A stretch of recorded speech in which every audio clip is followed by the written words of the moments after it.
Hello everyone, and welcome to Adding Without Number Lines. So go ahead, write that title down, Adding Without Number Lines. This is Module 2, Lesson 3. So in your previous lesson and in class for the past 2 days, what we've learned about is how to add integers using a number line or using Candy. And so we're really visualizing these numbers. But as I've told you in class, you will always see negative signs. You will always see negative numbers in every math class you take. And you need to learn how to add these integers without always necessarily drawing a number line or counting out little pieces of candy. So we're going to learn some rules for how we add numbers.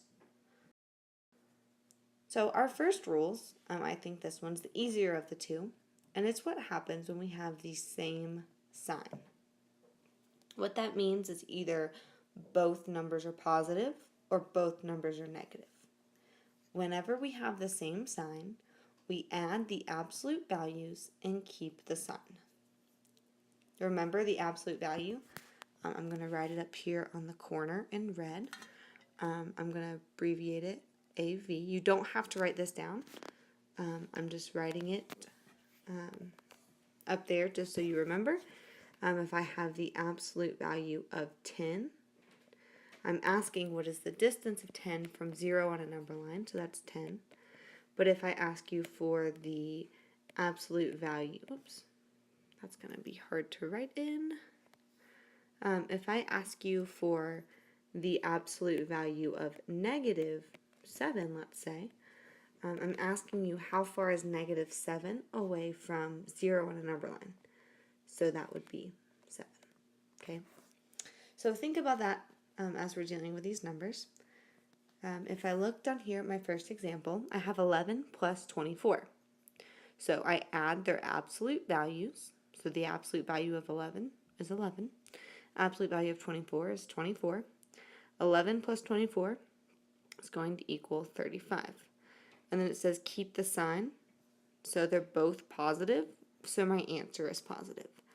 Believe it or not, you guys have been doing this rule your whole lives. You just didn't know you were doing this rule because you probably haven't seen it with negative numbers too much.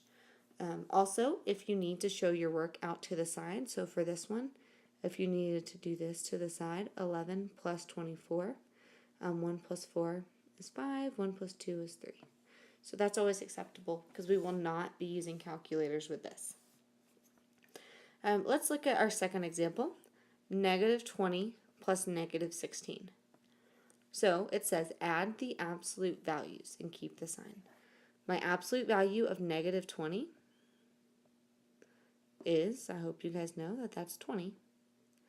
My absolute value of negative 16 is going to be 16. So if I add these numbers together, 20 plus 16, 0 plus 6 is 6, 2 plus 1 is 3, is going to give me 36. So does that mean my answer is 36? I hope you said no, because notice up here it says keep the sign. I was adding a negative number and a negative number, which means my answer must also be negative. All right, so if you add two positive numbers together, your answer is positive. If you add two negative numbers together, your answer is negative.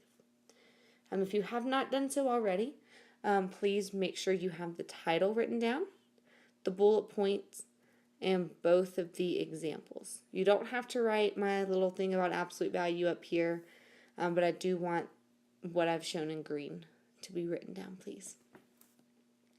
All right. This one is different signs. So this means if you're adding a positive number to a negative number, or a negative number to a positive number. Basically, if your signs are not the same, we subtract the absolute values.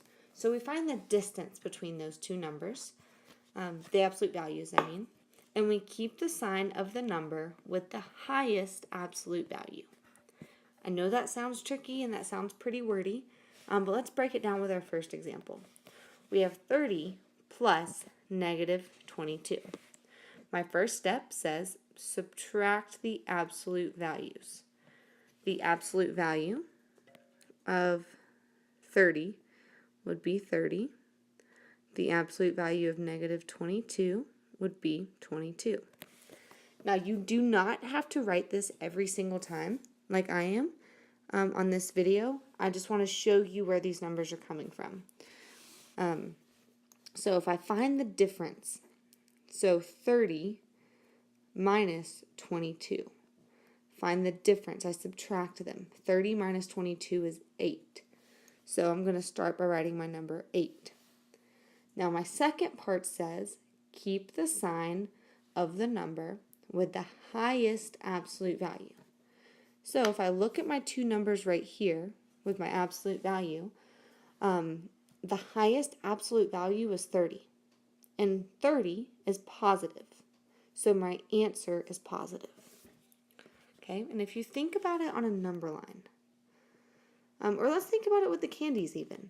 If we're talking about the candies, like the activity that we did in class on Tuesday, we would have 30 little Sour Patch Kids on our desk to represent the 30. We would have 22 watermelons to represent the negative 22. And whenever we canceled out all of those overlaps, we had 8 Sour Patch Kids left over, right? So our answer would be positive because I had more positive numbers. All right, let's look at number 2. Number 2 is 12 plus negative 20. The absolute value of 12 is going to be 12. Well, I guess I can write that down. Absolute value of 12 is 12. Absolute value of negative 20 is 20. So I subtract them, so I find the difference. So 20 minus 12 is going to give us 8. So my answer, I'm going to start with 8. Now, does that mean my answer is just 8? No, I'm not done. I haven't talked about the sign yet. There is a second step. I need to keep the sign of the number with the highest absolute value. If I look, negative 20, this one has the highest absolute value of 20, so I keep its negative sign. Okay?